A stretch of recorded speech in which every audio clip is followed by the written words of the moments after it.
Spoiler warning. The following discussion will contain spoilers. We recommend checking out the movie first, then coming back to hang with us. But if you don't care about that, glad to have you here.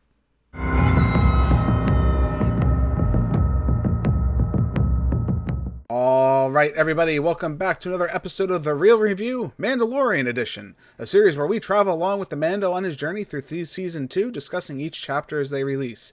My name's Kevin. And I'm John. We are The Real Movie Guys. Today's episode, we're going to be discussing Chapter 11, The Heiress. The Mandalorian braves high seas and meets unexpected allies in this week's episode. So John, here we go. I think we're getting back into the thick of it. I don't know if you would agree. I saw a lot of people last week, which we'll talk about just real quick. A lot of people kind of weren't happy with last week's episode. Not of our show. Everyone loves our show, obviously. How could you not? No, seriously, a lot of people didn't actually like the last episode of The Mandalorian. I saw a lot of negativity having to do with it being considered filler, unnecessary. Would you agree with that opinion as far as that episode? I disagree. Yeah, I mean, I get it. I do. You have some episodes where not all these big reveals happen, right? A lot of kind of senseless adventure, which I think The Mandalorian excels at, where I kind of like that episodic nature of it. I think it contributed to the plot, maybe not to the level and scale that people are looking for that I think this episode does, but it did contribute to the fact that The Mandalorian had to get from point A to point B, so we put something fun in between. I'm not against that. I thought that was a good time, and I enjoyed it.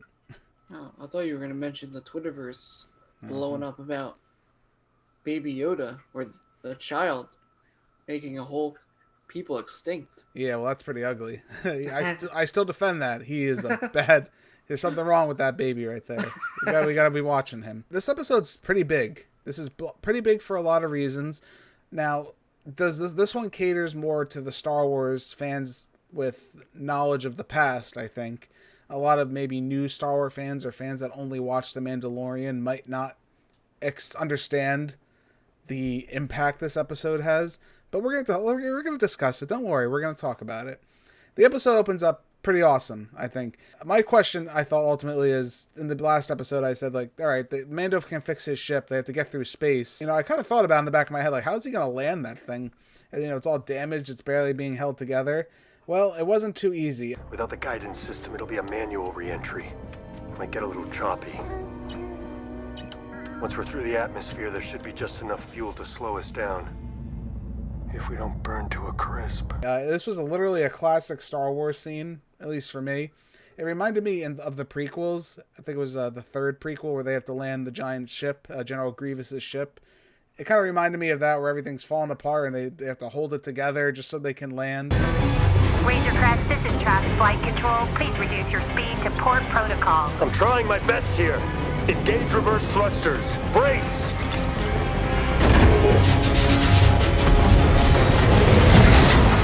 That was definitely an event I really enjoyed. Definitely. I thought it was fun. Like I said, I think a fun little sequence to open it. Here we go. Nice and easy.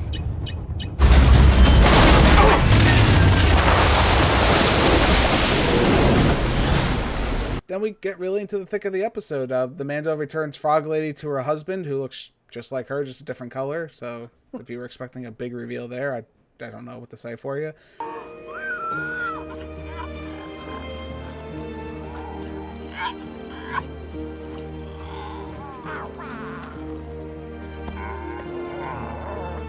But Frog Lady's home. It's not the last we see of Frog Lady in this episode. She does come back a little bit later.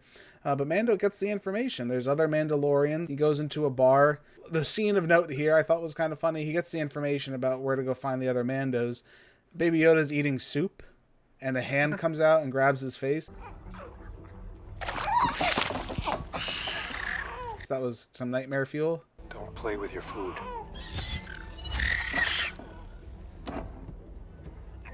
And the one thing too, you see, Mando seems to trust a lot of people. He's a little more trusting than he's like been. He's a very right? trustworthy. Yeah. He's a very trusting person. He goes on the ship with the octopus-looking face guys, or whatever you want to call them. Before we get deeper into that, I really like this world that they created here on this little planet. It's all sea-related, right? He's literally in SeaWorld. Get what I did there? He's literally in like this sea where all the creatures kind of match the setting.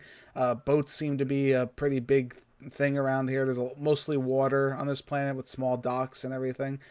That's Star Wars. Again, I'm going to keep saying that. That's what Star Wars is. Crafting these clever and imaginative worlds. And this is something I would expect, like, right out of a film if I were watching it. It felt very real to me. You can kind of, just looking around, you can kind of see how everything activates, and fishing's like their main export and things like that. I really got a sense of feeling around this place. I liked it a lot. Yeah, and that's what Star Wars does so well. That, like, the places that they go to, so well thought out, that I feel like makes it even better of a story at the end. Right. So back to the ship that we have going on here. So Mando's on the ship. He's getting taken to where the Mandalorians are.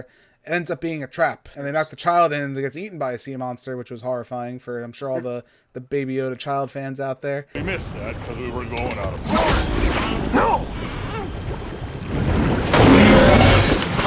And then they knock Mando in. It looks like it's the end, right? And then suddenly, out of nowhere, we see some jetpacks. We see some laser fire.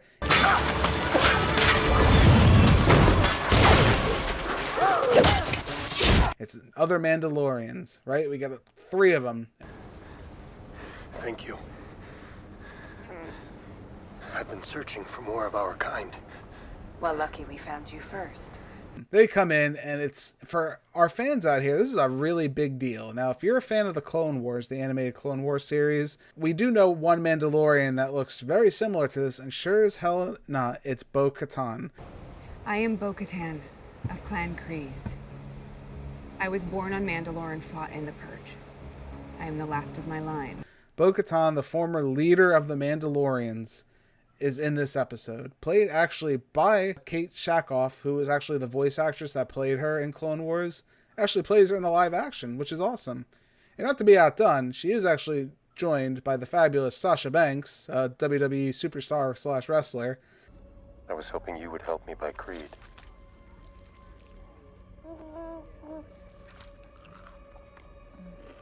Who plays I think her name is Casca Reeves. Again, they didn't really say her name. I had to actually look it up because I wasn't too sure. But she plays another Mando. She did a pretty good job, too. This is the first thing I've actually seen her in. Didn't have much dialogue, but it was kind of cool to see Sasha Banks in something. The big star here is Bo-Katan. So all of us wondering, what happened to her after the finale of Clone Wars. We see she's still alive and well. She's obviously fighting to get the throne back, which we discover a little bit later. It's just great to see. I mean, the Mandalorian / they're part of the Death Watch. The Death Watch action is just amazing, right? The blaster fire, their skills.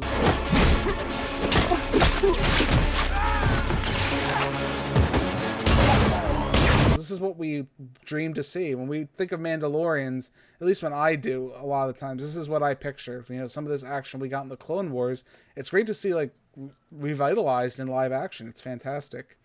And not even that, we actually get a little interesting information about the Mando, don't we? We learn about what his sect of Mandalorian is. They're actually we're crazy cultists. Children of the Watch are a cult of religious zealots that broke away from Mandalorian society.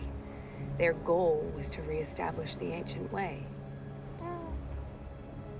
Which is kind of interesting. So the Mandalorian is a former crazy cultist, essentially. Because I always thought it was interesting, and I don't know if a lot of people picked up on that. Mandalorians can't take their helmet off. That's not a thing. A lot of people seem to think that they just never take their helmets off. Or I guess maybe in the old times that was a thing. But more modern Mandalorians, especially in Clone Wars, they were always taking their helmets off every couple seconds they could. It wasn't a big deal. So it's interesting to see that his sect of Mando, they try to preserve the old ways, and they were looked at as fundamentally crazy. And they just kind of held on to their ancient beliefs and whatnot. So that was kind of interesting. And to see him quickly deny that and be really upset by it was, that was kind of telling for his character, that impacted him a lot to hear that kind of information. There is only one way. The way of the Mandalore.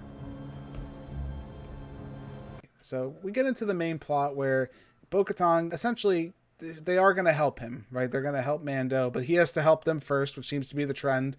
You don't get something without doing something for somebody else, apparently, in this universe. Not out of the kindness of your heart. No, you must pay all the time. We get the big reveal that Bo-Katan knows a Jedi. I've been quested with returning this child to the Jedi. What do you know of the Jedi? Nothing. who could that be for our Clone War fans out there? But she knows a Jedi, and she can help Mando take the child to this Jedi if he helps them first. I can lead you to one of their kind. But first, we need your help on our mission. Mission.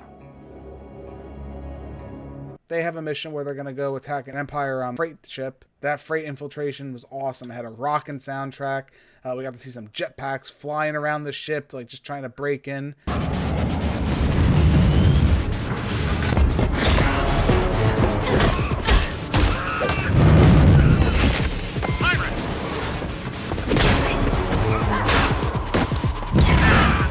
thought it was a really well-crafted scene. I really enjoyed it.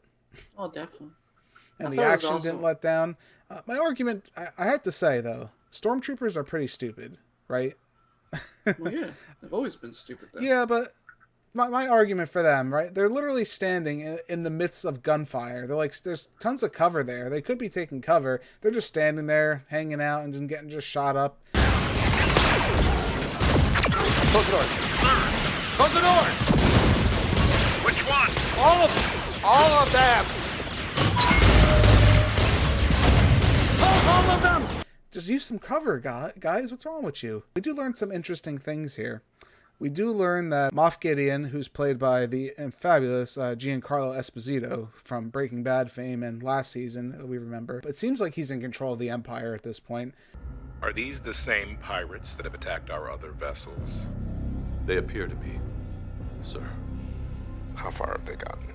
They've breached the cargo hold and taken everything but the bridge. We require immediate backup. If they've taken that much of the ship, I'm afraid that's no longer an option. You know what to do.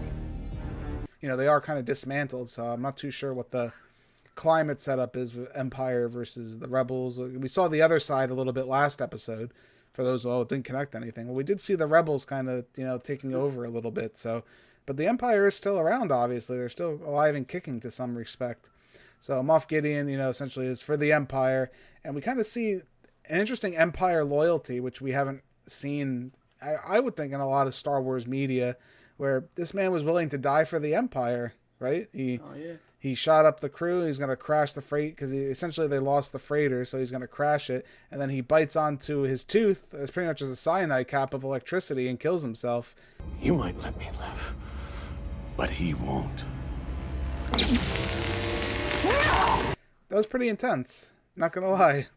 It's interesting to see them play that dark loyalty to the Empire. Again, something we haven't really seen. Oh, then we get the big reveal that Bo-Katan is looking for the Darksaber, which Moff Gideon does have. The Darksaber, does he have it? If you're asking, you already know. For those who don't know, the uninitiated, the Darksaber, essentially, whoever wields it, it becomes the leader of the Mandalorian. That is the weapon that the leader of the Mandalorians have. So I could see her wanting to reclaim the Darksaber, go back to Mandalore, and, reclaim the throne. We're seizing those weapons and using them to retake our homeworld. Once we've done that, we'll seat a new Mandalore on the throne. That planet is cursed. Anyone who goes there dies. Once the Empire knew they couldn't control it, they made sure no one else could either. Don't believe everything you hear. Our enemies want to separate us. But Mandalorians are stronger together. Very cool stuff. Again, I don't know how much that does for you. Now, John, I know you're not initiated very well with the Clone Wars animated series. You don't know as much, obviously, about it as me. But did that do anything for you? Was that interesting to you? How did that affect you, that information that was revealed? I mean, I understood it. Like, I don't think it had as much of a connection for me as it did for you. Right. Now, do you see that as a bad thing, a good thing? How do you see that when they start connecting these deep lore items into the universe? I think it makes it more engaging for me. Okay. It makes me want to go watch the other ones to get more connected. Right. I feel like the good thing about Star Wars universe in general is that they have so much stuff out there connected in certain ways. Right. That I feel like it makes you want developed into it more. I agree. I'm always into the more, even when I play video games or any other kinds of media, I'm always interested with the lore. And I've said that multiple times in the channel. I like when things have a backstory. They have a reason that causes you to, go research or be rewarded for a piece of information you knew previously. Star Wars is gratification in that way. And again, The Mandalorian seems to understand that and captures that perfectly. While it gives us new information about new events, it rewards those fans that have been holding on to these little tidbits of information and fan favorites from the past. It definitely is very gratifying in that respect. And that's why I think it has such a huge following, too. Yeah. Of people that love it so much and care about it so much. Right. Because there's so much stuff to know, so much stuff to learn, so much stuff to watch. Another thing I'll talk about is with the end, we do get the Jedi reveal. So again, to the Clone Wars fans, that was no surprise. Ahsoka Tano was revealed to be the Jedi. Take the Foundling to the city of Caladan on the forest planet of Corvus. There you will find Ahsoka Tano. Tell her you were sent by Bo-Katan. And thank you. Your bravery will not be forgotten. This is the way. This is the way. And Ahsoka, as some of you know, she was the Jedi apprentice of Anakin Skywalker, so Darth Vader's apprentice. So, John, that should be interesting for you to see in the future. Ahsoka's a major character. It's funny because she started out as a character everybody hated, despised, and then became one of the people's favorite characters in the Star Wars, universe there. So I'm interested to see where she goes with that, because technically, because it's interesting because technically she is and she isn't a Jedi. She kind of renounced the Jedi Order because she didn't agree with a lot of the things they did, which again, that gets complicated. That might be another video to talk about. Again, interested to see a live action Ahsoka come into the universe. That's going to be very interesting. We're getting Jedi, we're finally getting arguably the iconic Star Wars characters, right? We're getting the Jedi Order, which people have been waiting for. The first time we're going to see them in a televised live action series. And the last thing we always like to touch upon, like I said, I've been doing these past couple of videos, the director. It was actually directed by Bryce Dallas Howard. So it was great to see her come back into the director's chair. She did a really good job this episode. It's tough to see, I felt like she got a good balance. We didn't get too much Baby Yoda in there, which I know some people will be upset about, but she found like the right balance of Baby Yoda and humor. I felt like she understood the Star Wars universe. I felt like it was like a Jon Favreau-esque directing job. It felt very, very well connected. Another great episode, I have to say. Better than the last one, for sure. Again, I think there's more. We're learning more of the plot, so I think a lot of people will enjoy this episode more. I did enjoy the last one, but again, I could see why people would enjoy this more.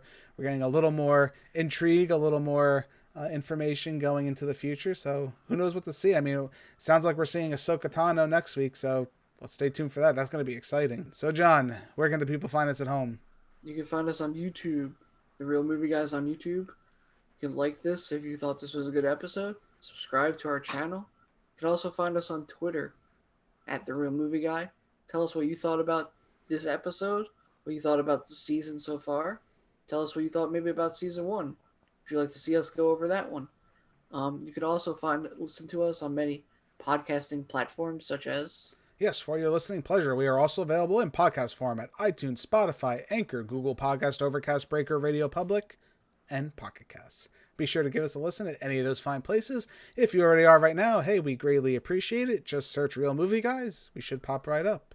Thank you all so much for joining us for this episode of The Real Review Mandalorian Edition. My name's Kevin. That guy over there, he's John. We are The Real Movie Guys. Real guys, real movies, real thoughts. May the Force be with you.